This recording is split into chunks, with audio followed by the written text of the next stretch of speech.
Hey, it's time for episode 2 of the Crocheting Through Emotions podcast, and I'm really excited for this one.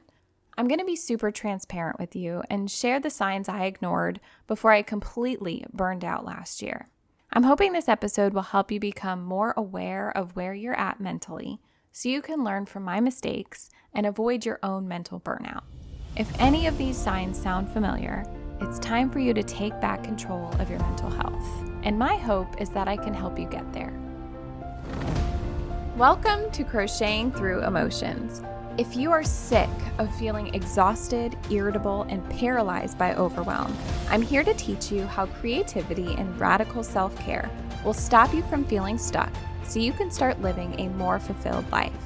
Hey friend, I'm Sigoni, yarn lover, proud introvert, and recovering anxious perfectionist. After many years of struggle, I finally realized mental health is an internal battle only we can fight our way out of. So after a complete mental breakdown, I started focusing on my needs and in the process learned a buttload about myself. Stress is a part of everyday life. The only way out is to live a little more creatively. So grab a crochet hook, a cute journal, and get comfy cozy. It's time to crochet through your emotions.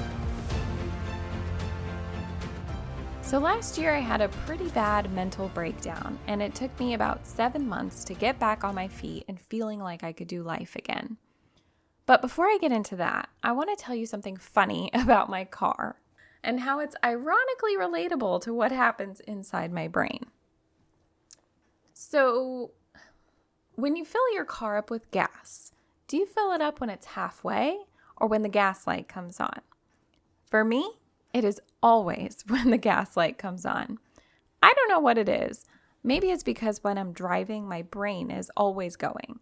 Either I'm overthinking a conversation with a friend where I said something stupid, or I'm telling myself to remember to stop at the post office, or I'm talking to my kids, or I'm listening to a podcast, or just paying attention to all of the other distractions instead of every now and then taking a look at my gas tank.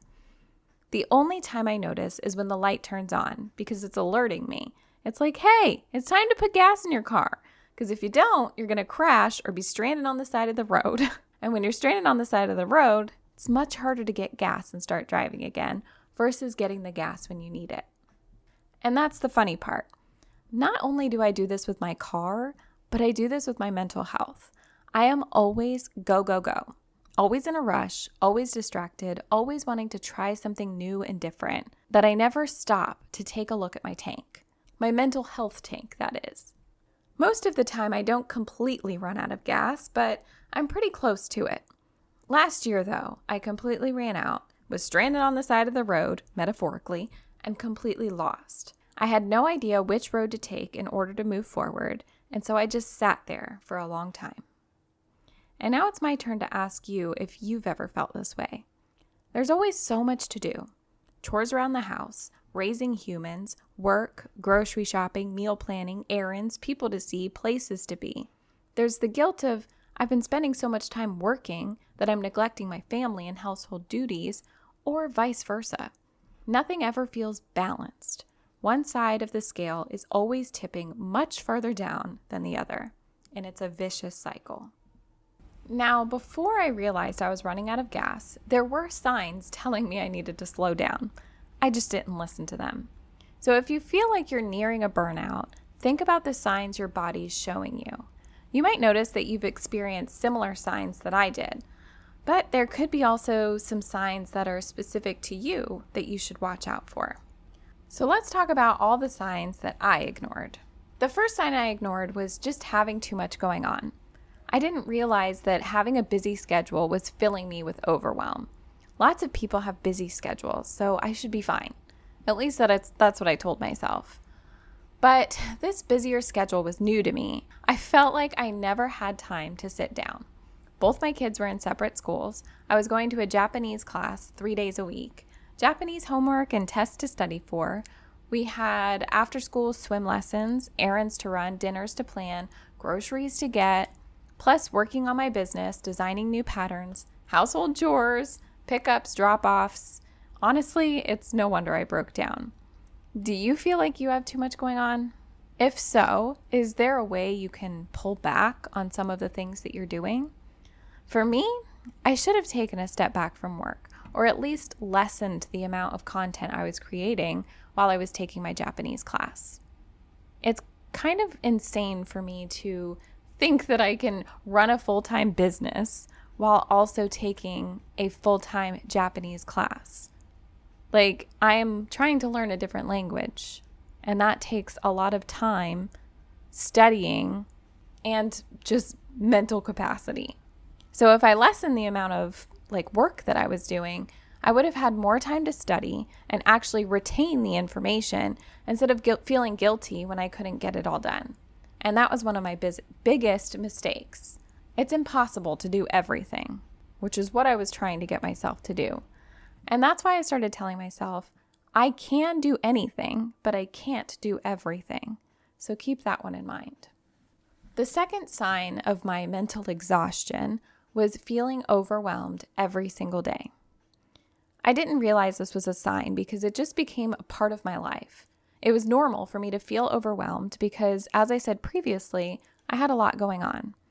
But another thing that caused my overwhelm was the clutter in my house. I could never relax because I would look around and see a mess everywhere, and it would cause more stress. If you haven't heard the story, we moved to Japan in 2022 into a much smaller house than we had previously. So we just had so much stuff. And I've always had a hard time getting rid of things. I'm just a very sentimental person, but it took a lot of time to really get through it all, to find donation centers around here and disposing of certain items and all of that stuff. Eventually, though, we did declutter a bunch, and that really helped to reduce my overwhelm in that area. But I was still overwhelmed with every other aspect of my life. The third sign that I ignored was staying up as long as possible because I needed that extra quiet time to myself. My favorite time was nighttime because it was the only time that I had the space to relax and the reason to relax. I didn't feel like I had to do all of these other things. I didn't do anything productive. I just sat and watched TV and scrolled on my phone. I avoided going to sleep because I dreaded waking up and feeling overwhelmed and anxious all over again. And not only was that unhealthy for my mental health, but I wasn't getting the sleep my body needed. The fourth sign I ignored was my anxiety. It was through the roof, more so than it has ever been. I would wake up with anxiety. I would freak out over every symptom and then make it worse by going down the Dr. Google rabbit hole. I sometimes would have panic attacks for what felt like no reason, and then I would drive myself mad trying to figure out why, which only made it worse. It was just not good. And again, this was going on for months without me realizing that it was gradually getting worse. The fifth sign was that I would start getting irritable around 2 p.m., I think, every single day. And it lasted until bedtime. And this one was infuriating because nothing I could do would stop this annoyance that I had. It caused me to snap easily on my husband or my kids for something that usually wasn't a big deal. And almost immediately I would feel horrible and think, why did I just say that? It was just one of those moods where you didn't know why you were in a funk and could do nothing to get out of it. And then it made you more mad at yourself for not being able to do something about it. I hate those moods. The sixth sign that I learned, that I ignored, was that I was unable to be productive even when I had nothing else to focus on. So let me explain. I decided to put my youngest in preschool so I would have more time to work during the day without feeling guilty that I wasn't spending enough time with him. And I mean, I don't have to explain this, but I put him in a Japanese preschool. I thought that would be great for him. He would be around other kids and he would learn Japanese and all these fun things. Of course, I had to give myself all these reasons why it was okay that I was putting him in preschool. Anyways, clearly you can already see my mom guilt, but even when he was at school, I would sit in front of my computer and I would drive myself bonkers trying to figure out what I should be doing. And then I would just sit on the couch in silence, wasting time. And of course, that made me even more upset. I just had no structure whatsoever. And it didn't help that I pushed that Japanese class on myself when I should have taken the time to getting used to having the house to myself instead. So I put my son in daycare or not daycare, preschool, so that I could work more. But instead of working more, I signed up for a Japanese class. And that just goes to show that my mind is always all over the place. I am the worst at prioritizing. The 7th sign was losing my crojo, which is also known as my motivation to crochet. And remember that crochet is what I used initially to relieve my stress and anxiety. And at this point, it was only causing it because it was now my job. So I had no desire to crochet. I didn't have the energy to even think about starting a new project, and it gave me a headache when I would try. I just had no desire. And because of that, I had no creative outlet. And without a creative outlet, I had no way to calm my nerves. And so I feel like that made a huge impact on my mental health. But I'll talk more about losing my crojo in the next episode too. So make sure that you stick around to hear that one. Number 8, I just felt lost. Like I didn't know who I was anymore. And I was always, if you haven't, noticed at this point, I was always angry at myself. And you can probably tell by now that everything I was going through, all of these signs, were completely internal. I was constantly mad at myself, putting myself down, telling myself I was lazy and disorganized, that I could never do anything right. And I just started to feel depressed again. And I was so ashamed of that because I know I'm very blessed. I have the best kids, the best husband I could ever ask for. I love my family. I'm very fortunate to have the opportunity to live in another country and to be in good health and to have friends and a roof over my head. These are all the things I kept telling myself to be grateful for. But I still felt like there was something missing, like I wasn't living to my full potential. The 9th sign that I noticed was I started complaining all the time. My poor husband. He always listens to me and lets me vent about anything. I don't know how he put up with me during that time, but I would just complain about the house, about my mood swings, my overwhelm, pretty much everything I've already shared with you.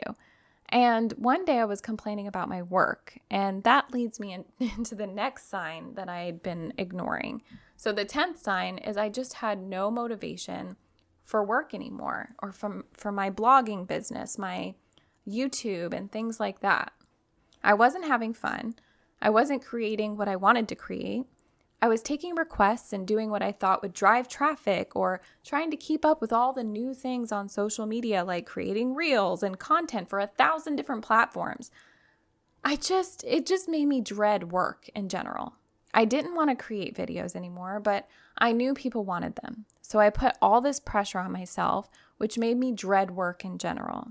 I wasn't crocheting, so I obviously wasn't designing. And basically, I just wasn't happy with my work anymore. I think this is why I felt like there was something missing. It wasn't my life that something was missing. I just felt like I wasn't in the right space.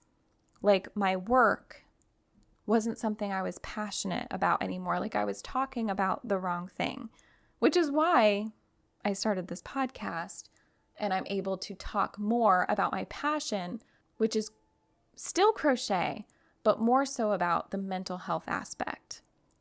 So anyway, back to work. I had no motivation, only dread. And the day I was complaining about all this, I think my husband was tired of it this day because he had this huge heart-to-heart with me. First, he told me to quit working altogether. And I'm glad he said that because I realized I didn't want to quit. I just needed to take a step back. I needed to remember why I started my business, what I needed to change, and what I wanted to start doing moving forward. I wanted to get back to feeling passionate about the things that I was creating and sharing with the world. And he also reminded me why I learned how to crochet in the first place, which was to reduce my stress, not to add to it. So that was the conversation that led me to taking this 7-month break from blogging and creating any sort of content. And now we're on 11.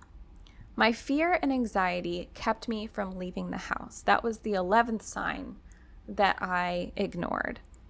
I have the rare opportunity of living in another country. So this may not be exactly the same for you, but it could be to some degree. So I became afraid of trying new things. I was stuck in my comfort zone.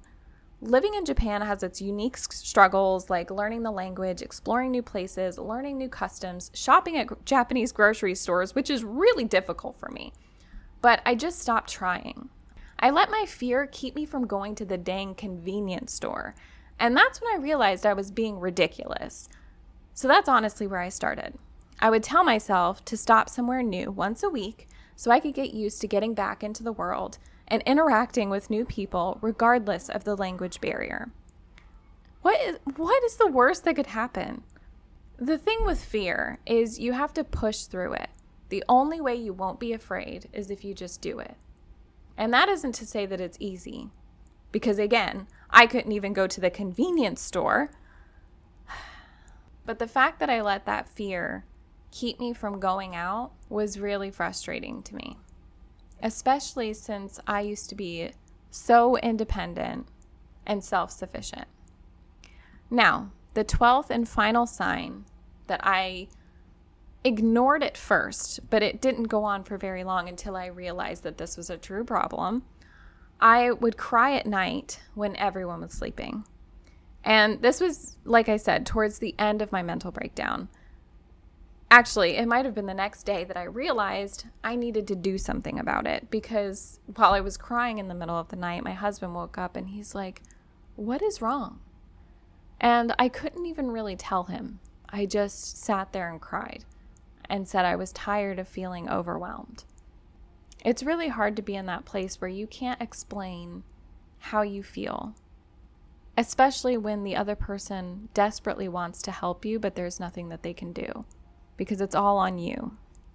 And so when I explained that to him and I realized that this was a true problem, that's when I realized that I was the only one who could fix myself, who could make myself feel better. I just needed to do something about it instead of sitting back and letting it happen to me.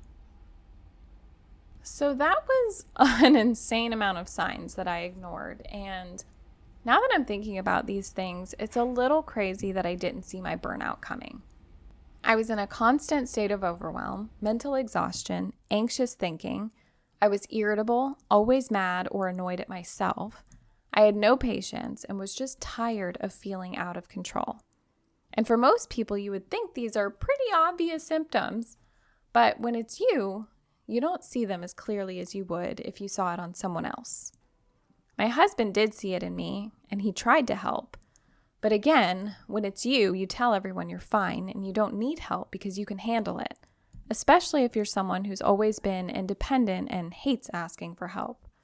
So even though my husband saw it, I didn't. And unfortunately, you can't help someone who doesn't want to be helped or doesn't see that they need help. And if you know someone who you've tried to help through this, but they haven't seen it in themselves yet, send them this episode. It might help them see what they couldn't see before.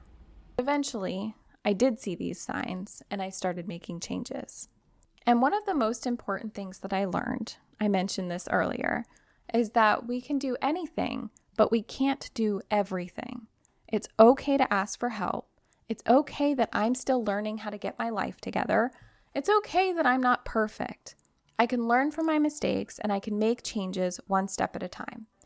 And that's what I did those next 7 months. And if you want to know the exact steps I took, you'll have to listen to episode 3. But before you go, I want you to think about the signs your body's showing you. Are you experiencing any of the same signs I was ignoring? Have you noticed any other signs of burnout? If you're feeling overwhelmed right now, I want you to grab a notebook or just a blank sheet of paper and write down everything that's on your mind and see how you feel afterward. Sometimes when we write, it helps us think more clearly, and you might even work out the solution to your problem as you write. And I'll talk a little bit more about this journaling technique in the next episode, so I will see you there. Hey, before you go, if this podcast inspired, motivated, or encouraged you in some way, I would love for you to leave me a written review. That is the #1 way you can thank me, and I love hearing from you.